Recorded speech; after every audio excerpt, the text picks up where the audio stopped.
everyone, welcome back to Eclectic Soul Podcast. I am Jim. And I am Jem. Yay! Welcome to our last ACOSF podcast for a very long time. Yes, for a very, very, very long time. Miss Maas, can you hurry up with it? I know you're currently busy writing, but you know. Where do we begin? This was, it's hard to recall so much because we had to do it in, you know. We split it up a bit. Yeah. I don't know. I think maybe because this is the last one, maybe we can just kind of do a general discussion, maybe? Maybe. Because, like, I still have, like, the last 2 hours on my mind. So what about, since you haven't read, this is your first time. Yeah. What were your favorite parts? For this book. For this half. Because remember we already... Well, because we already did the first half. And we probably should announce that because we just jumped right into it. This is the second half of the book. Right.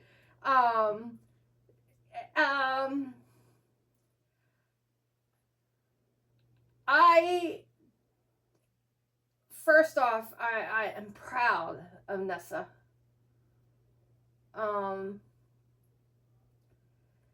proud that she, even though she was beating herself up, she still found courage to,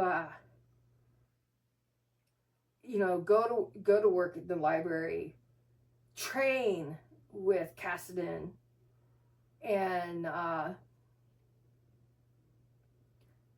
go up and down them steps, those 10,000 steps. And she didn't make it once, but she made it twice down.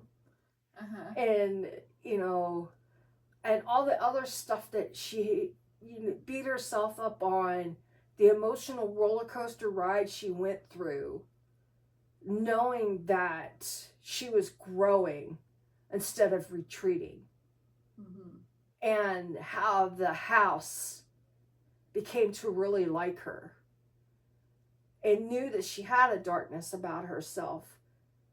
But even though she did, compared to the first half of the book, mm-hmm. the second half of the book was all about her winning over that darkness. Right. Mm-hmm.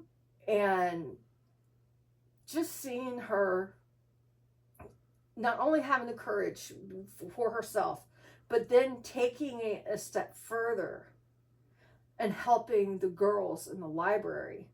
And then Emery, mm-hmm. when she went with Cass up at the mountain, the Arians mountain. I can't think of it. Romiel. Well, not where Emery is from. Oh, you know, Windhaven, the Illyrians? Yes, the Illyrians. Thank you. Blah, blah, blah, blah. But knowing that she made a friend with Gwen, she made a friend with Emery, but she got them to actually want to come and fight mm-hmm. and train. And so they trained like Valkyries. I thought that was the coolest thing. Yeah, the guys had their thing because that's their thing. Mm-hmm. But to know that they overcame,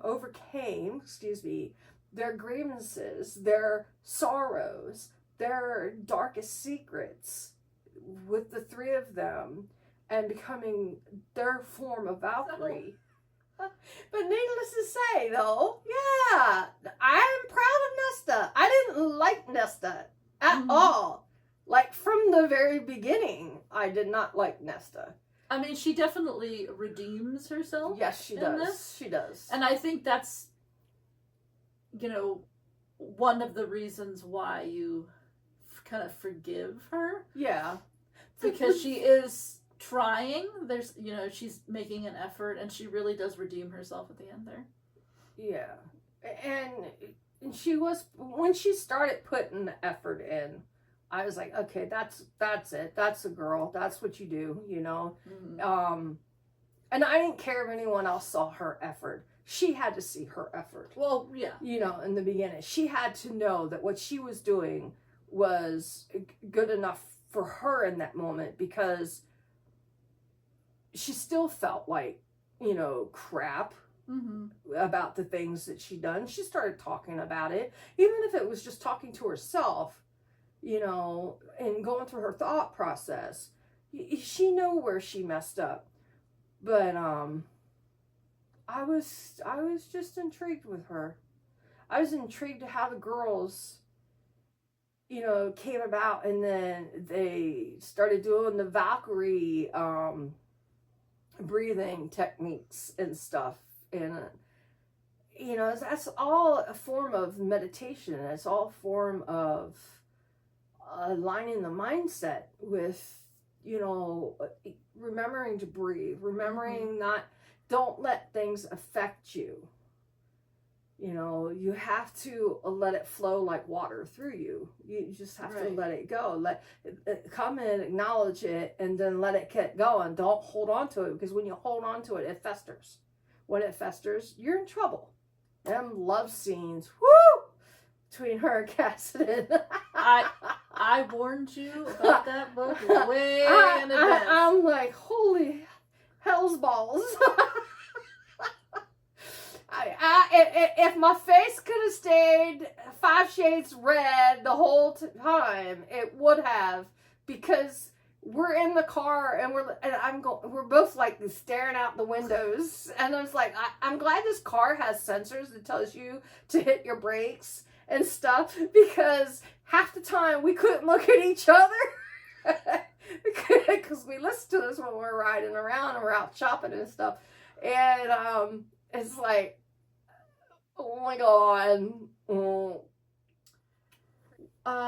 we already talked about Nesta's redemption, so I'll skip over that. I mean, I do appreciate that, because just like you, I was not a fan of her in the beginning. But other things that I liked about it, I mean, I like found family tropes in general.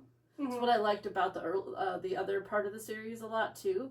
And there's definitely a found family in this. She obviously has to find her own family that's separate from the one that Feyre finds. Right. And so I did really like that. And obviously we talked a little bit about that already, which is, you know, the Gwen and Emery and all that thing. And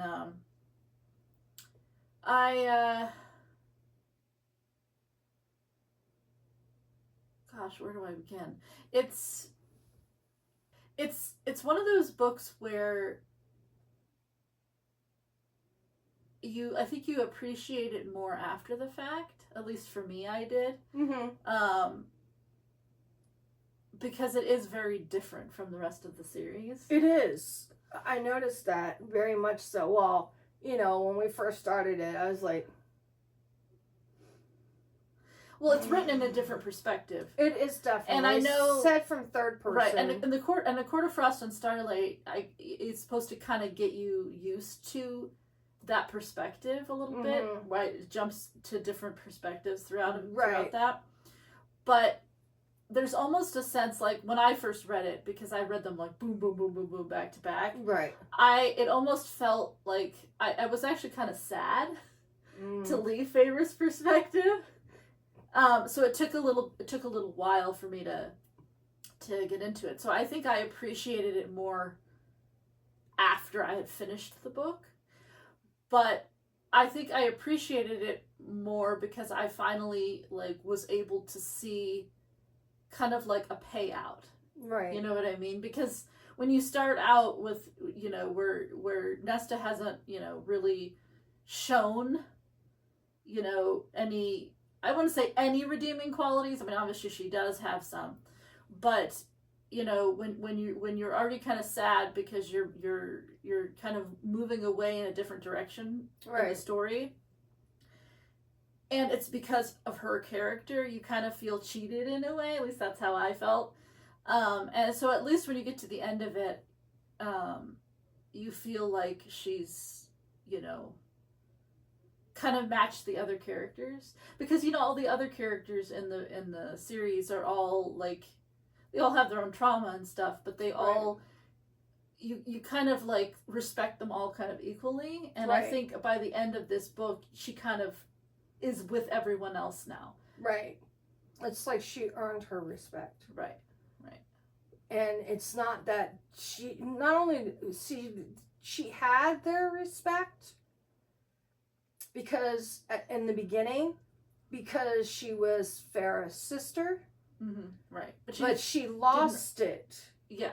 And so what was given to her based on her sister's character was lost by her abuse and neglect of doing her job and mooching off of Feyre and the High Lord, Rhys, her brother-in-law, and the rest of the family circle didn't particularly appreciate it.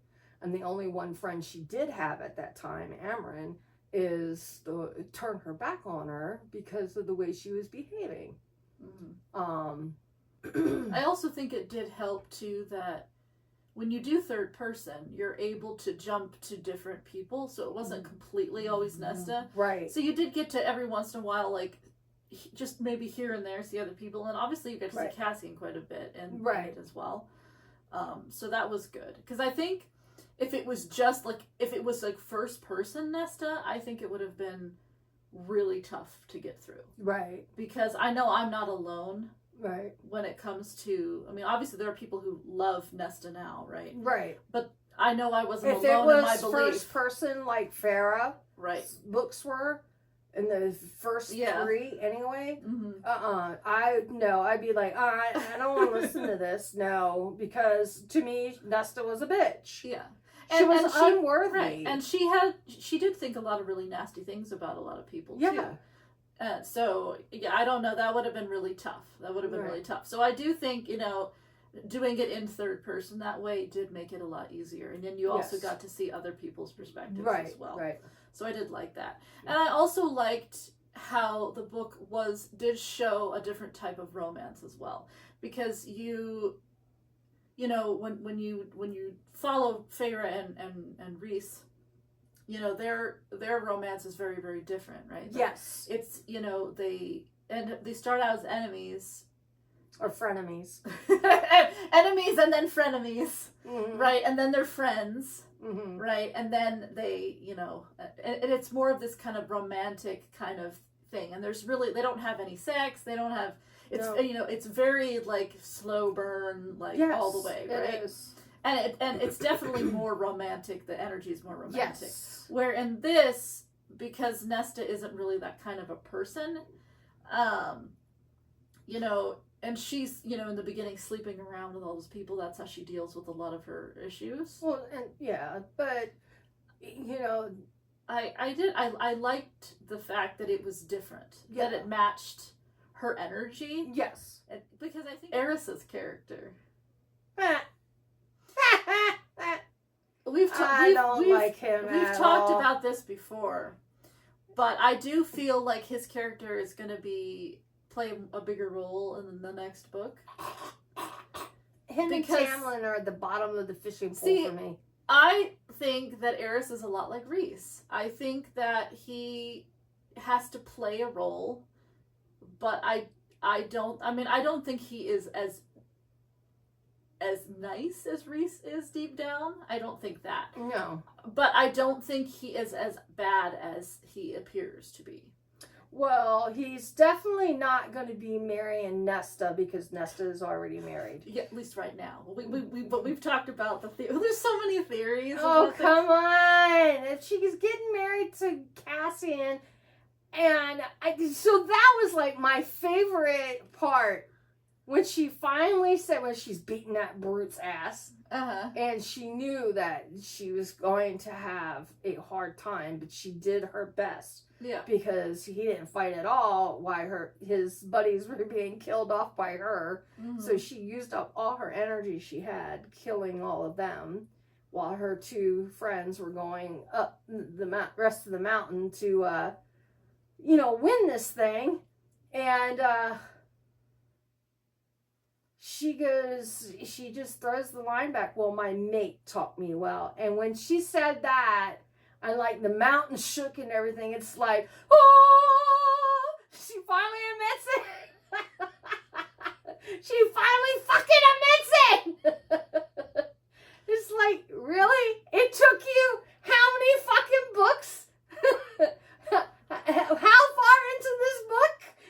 The last several chapters to admit that you have a mate, that you actually, truly, completely have fallen absolutely in love with Cassian. But I mean, I don't think that was the issue. I think she always knew she was in love with Cassian. She was afraid. She never knew. She never felt that she was worthy of it. But I also think she's also afraid of losing that. So like if you admit that, it's almost like you're claiming that person. And even though logically when you think about it, it doesn't matter whether you say the words or not, but if you already have claimed it within yourself, it's still going to affect you. It doesn't matter whether you say it out loud. But I think in her mind, if she just pretended like it was like nothing and she could just brush it off to the side, that if something happened, it wouldn't affect her. You know what I mean? Yeah. Like her father. But her father died in front of her. And the stuff that happens in the third book with the war and stuff and all the stuff that happens with Cassian, I think she didn't want to go through that again, relive that kind of thing. Right. So. But I mean, that was a great aha. So now, because like the night before, her and the girls talked about what they went through. Gwen, bless her heart, I cried my eyes out because I've been in those shoes. When she expressed the fact that she was raped. Now, I wasn't raped by a group of guys, but I do know what that feels like. And that broke me. Because it took me a long time to get out of that rut. And to hear her say that and be that vulnerable. And then, that's something that she didn't ever want to tell anyone. And then she talked about losing her sister. And that guy cut her sister's head off right in front of her. She had PTSD from hell. Yep. And then, Emery talking about what happened with her mom. And then Nesta finally opened up. And Nesta thought that they would shame her and that they wouldn't. But no, they accepted her. Because everybody goes through shit. Everybody has issues. Everybody has trauma and problems that they have to work through and go through. And that they're not alone. And a lot of people in life that are human beings, not book characters, go through this shit alone. And I relate it so much with the tail end of this book in that one section of what was going on with those three girls that, yeah, I sat in that car and cried. I think we both did. Because it was very emotional, but it was also true to life. People go through that shit. Yeah. And,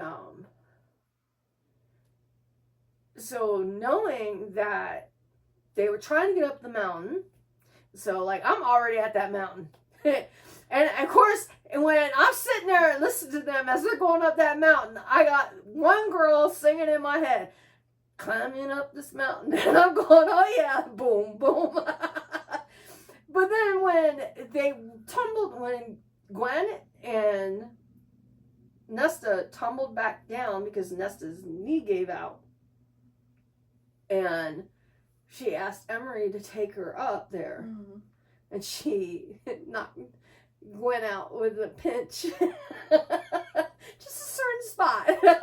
She was looking for it and she got it. And that she stood there in the same spot the one guy from the stories that have been told stood and held the line and did what she could And of course, Cassian came in, but oh, girl, that moment, I thought he came to rescue her because I already thought the sun was up, and that was the only reason why he would even be stupid enough to come in there. But I forgot that he was with her, that bitch. And then I'm like, oh God, oh no, oh no, oh no, oh no. And I'm like, okay, wait a minute. It's still close to the sunrise. Oh, she's gonna kick her ass. And then when she unmade that bitch, I was like, yes! Victory! That's better than touching that rock up there. She whooped that woman's butt and took the crown. But that's when she told Cassian how she felt. And and Cassian, she thought Cassian was, was dead because he was trying to stab himself. Yeah, something I didn't let in on. And she turned and remembered that she was panicking. She was scared. And then when she didn't see any blood on the knife or any blood on him, and he goes, well, I thought I needed to lay low while you were doing that. Well, yeah, because she brought fire. She, everybody knew she created a worldwide catastrophe with what she did, with fire coming down from the heavens or whatever you want to call it.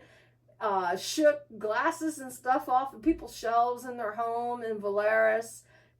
She just shook the whole realm. And so, and to undo what was done by a cauldron and then actually kill it, it was what was her name? Brianna? Brianna? Brie Allen. Brie Allen? Brie Allen. You sure it was a girl, not a guy? The queen? Yeah, I was being facetious. Yes. It's Brie Allen. Funky name, but okay. But, yeah. Just like a death mark left behind. And she took the crown. But next thing you know, people winnowed in and winnowed them out. She doesn't have her power anymore, though. No, but that's coming to the next section. Yeah, speaking of that. Yeah. What do you want or hoping to find out or see in this next book? Well, I'm hoping, I do know that, Nesta gave it all up. First off, let's finish it off. Nesta gave it all up, which she thought she was giving it all up, back to the cauldron if she would just save her sister. If it would just show her how to save her sister. And she told her sister why her sister was she stopped time. And so even though she stopped time, Feyre still hurt her. And I wanted to say that she was almost dead. Oh, probably. And so because of all of that, she fixed her sister, healed her sister. So if her sister wanted to have more kids, she would be able to. And Nesta ended up fixing herself too. And the baby. And she made the baby live. And with the light that went into the baby went from being a preemie by a few months to full grown, healthy, happy, crying, beautiful, so much light in them. And Nyx is just an adorable little thing. Can't help it. And yes, his name is Nyx. And now he needs to have a little sister. But, so what I want to see in the next book, it's about, supposedly, there's rumors that it's about the middle sister. Right. And I hope it's about her. I hope she finds love with someone. Hope maybe her mate, which is Lucien. I'm sorry, but I think those two would make, because they're both really kind and he's a little ornery. So she would get a little bit of both sisters and a mate in a sense. So, because he is kind like Feyre, but he's honoring like Nesta, Mm-hmm. that it would keep her on her toes and she would never feel alone. You know, so I would like to see that. I would like to see possibly Feyre having another baby, but I would love to see Cassian and Nesta have babies. Mm-hmm. Have a baby. I would like to see midway through the book that why is her name eluding me? The Who? middle girl. Elaine? Elaine, yes. Thank you. It's late. I'm tired Yeah. and I gotta drive. Yeah, I gotta drive back. I know. And but I would like to see, you know, Elaine by the middle of that book, you know, be married and then by the end of it have a baby. It will be interesting to see because I'm assuming that she's going to keep the tradition where it'll be a totally different romance than the other romances. So I'm kind of curious how that's going to play out.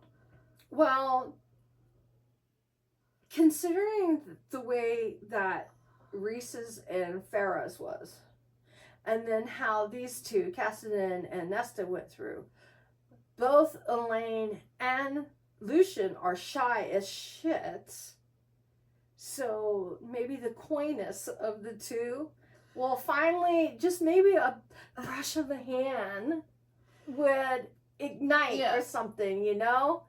And that it would be like, it was something that she didn't really want, but then, you know, like, I'm kind of hoping, and I don't know. This is don't. This is a theory that some people have, and I actually kind of like it. It doesn't mean it's actually going to happen, but there's a theory going on out there that the reason why she's not pursuing Lucian is because of a vision she had.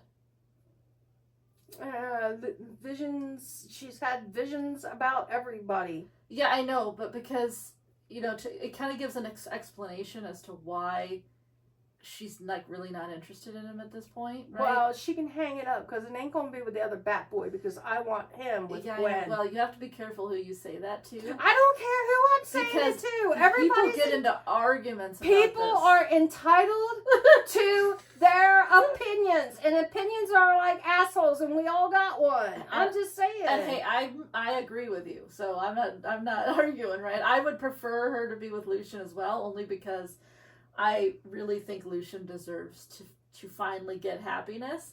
And I personally only believe that he's going to be... To me, it's fair that he is happy with his mate and not just end up with somebody else. That to me... I mean, I'm not saying that she couldn't write it that way and make it work. I think they both deserve happiness because, see, Elaine had her happiness taken away from her when she was thrown in the cauldron. But I think Elaine could find happiness with a lot of people. Yes. For me, Lucian, because he literally had someone murdered, I just feel a little bit more sorry for him, I guess. Yeah, but you know what, and he was abused by Tamlin. Both of these girls that are now married to their mates had to go through something before they realized it. Feyre had to go through a freaking weird adventure with Tamlin, who is a narcissist pig. And that's how she got to him. Yeah. Then Elaine had her humanness taken from her and her human soon-to-be husband taken away from her, as well as her mother and her father. So she's quiet and she keeps to herself. Yes, she has visions, but Lucian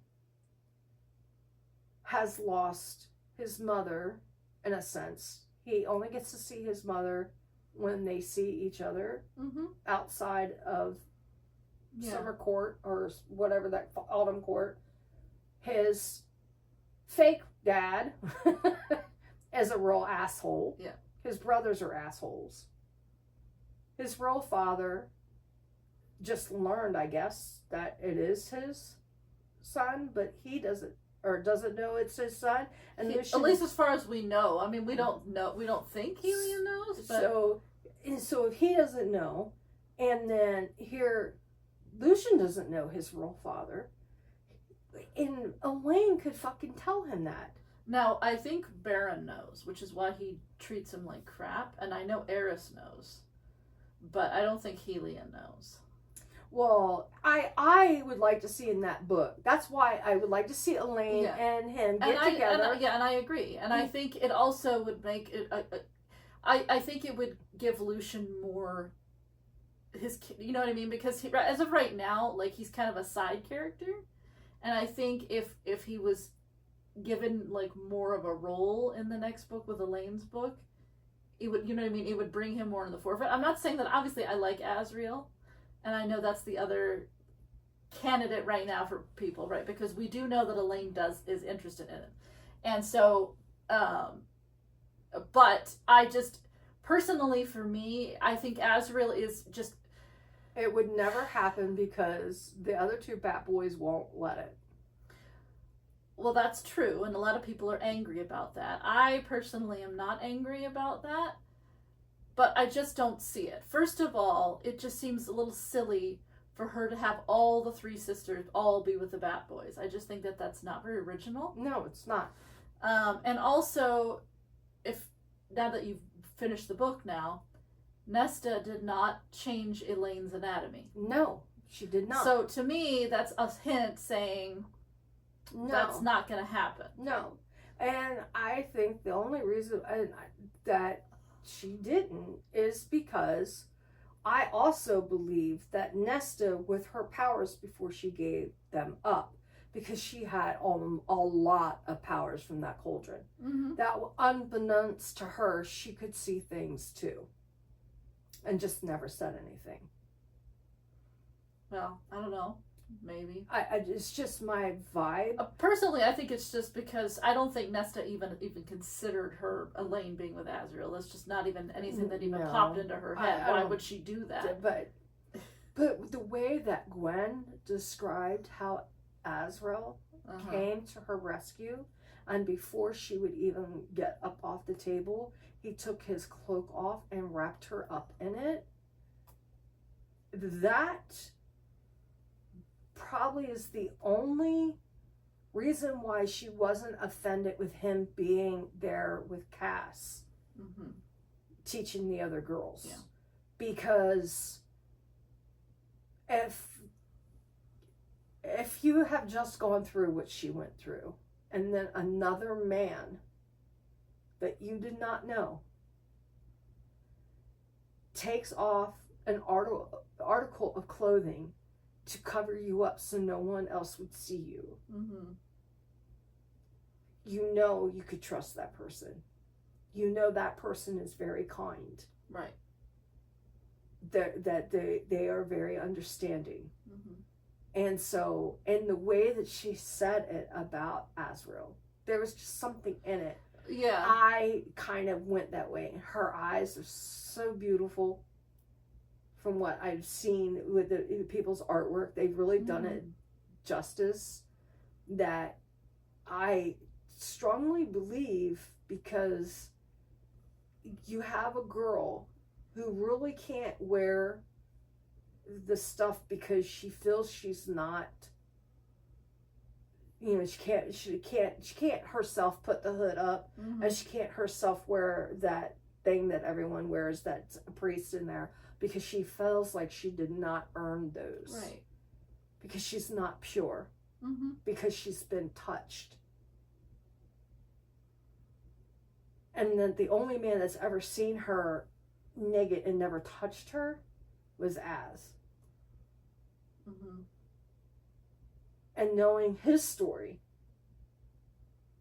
that's why I believe that those two could comfort each other and be with each other. And that's not just wishful thinking in the book wise, you know, but that's also psychological, that I feel, because, you know, even when we were listening to it, when she was fighting, and when she was cutting the ribbon, and she finally did, Az turned to look at Yeah. her. Az was watching her multiple times throughout the story. Mm-hmm. So that right there kind of give me, he has a little thing for her, but never wanted to approach her because of what she went through.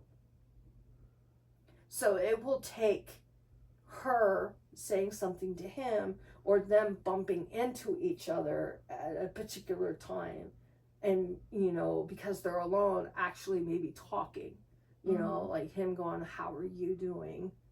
You've come a long way, you're doing really good. And then maybe for her to say, by the way, I wanted to say thank you, Right. something like Right. that would bring them together. Right. And that's what I'm hoping for. So come on, Maas. Yeah, and it is one of those things where there's just people really have strong things that they want to happen. So she's gonna piss somebody off. But it's just the way it is. You cannot give each one of them girls a bad boy, and it's not going to work that way. I just hope that that's not what happens. It's not. And I am worried. Because then Elaine will never be able to have a baby. So I don't know how, that's one of the reasons why I don't think it's going to happen. But I also think, and one of the things people say too, is that there has to be a rejection of the bond at some point. Somewhere. She's going to do it. So somebody's going to have to reject. She can't have everybody just accept the bond. So I'm hoping that it's actually Az and more.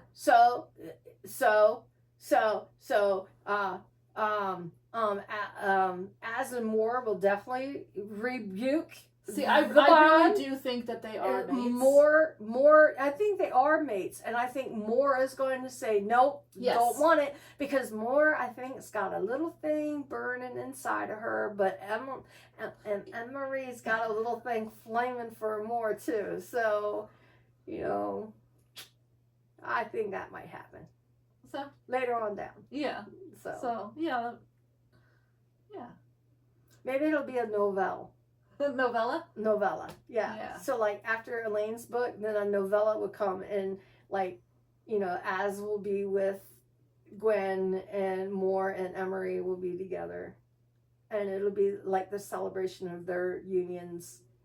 And then, then another book. Or who knows, maybe the novella will be Az and Moore and the whole, like, rejection. Oh, that too. And then the third book. The book out, the sixth book, will be Elaine and Lucian. I'm not saying that there won't be other people involved. Right. But like they would be the focus, and then have Az, because I do think Az and Moore are mates. But there's no way she's gonna accept him. I think so, because why would he drive himself crazy with her? It doesn't make any sense. He's doing the same thing with her that Rhys did with Feyre, and what fucking Cass did with Nesta. He just doesn't ever want to say anything. He doesn't want to push her. But so he just stares at her. He walks near her. And I think she knows. Yeah. And again, she doesn't want to say, because then she has to say why. Right. And she doesn't want anyone to know. But obviously that's going to come out. We know it's going to come out. It's going to come out because you know what? Elaine is going to see it all and tell it all. So, so we know that has to be resolved. And that will be resolved at some point. Seer. Right. And we know that the whole Lucian and Elaine thing has to be resolved. It has to. And we know that we're going to find out about Eris. We know that. Because we don't know what happened with Moore when she was younger. And we know that she's hiding something. And the fact that he called her the Morgan. Yes. And we don't know a lot about her power either. It's very hush-hush. Mm-hmm. So, I don't know. So, I think all those things will be addressed. Mm. And obviously there's a lot of other things, too, that we can't talk about yet, because you have to read Crescent City. Which will probably be 2 books from now. Yeah. So. But anyway. I like the way it turned out, though. I'm glad Feyre's alive and well. So far. I like that Nesta owned up to the fact that she is worthy, and that she realized how much she loved her sister, that she was willing to give up all the power in the world, in their world, to save her. And the other thing we didn't talk about too is I'm pretty sure that the next book's plot is going to have to do with Vasa, because of Koschei's character, right? He's still alive, right? He is one of the death gods. Yes. And he still has all those women cursed or under him or whatever. Right. And he said, just send Vasta to me or something like that. I'm like, So, and we know that Lucian and Jurian and Vasa are all very close. So that might be how that all gets tied in there. You know what I mean? Like, that's got to be one of the central storylines of the next book. Might be. And that might be how her, Elaine and Lucian, come to grips with things, or come to a reality with things. Oh my God. There's just too many ifs. The only way that we can solve this is by getting a book.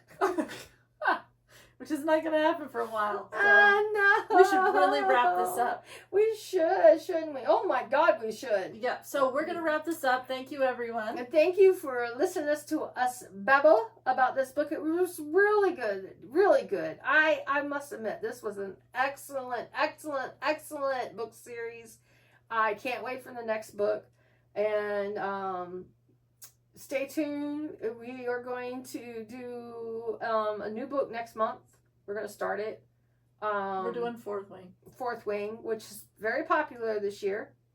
Then after that, we're going to do, I start with Crescent City, I guess. Yeah, we're going to do Crescent City. And then go from there until, I guess, we have another book to do. We were gonna do my friend's book, but we're putting it on pause and pushing it back because, like, this 5th book dropped. We needed to get that done, and then we wanted to get this next book going, and I haven't heard back from my friend, so we'll get to that book. So it is a good book as well. But other than that, we hope you all have a great Thanksgiving. Take care of yourselves, and we will see you next time. Thank you for following us on video for our book club and us gabbing. Bye, y'all. Take care. Love you, guys.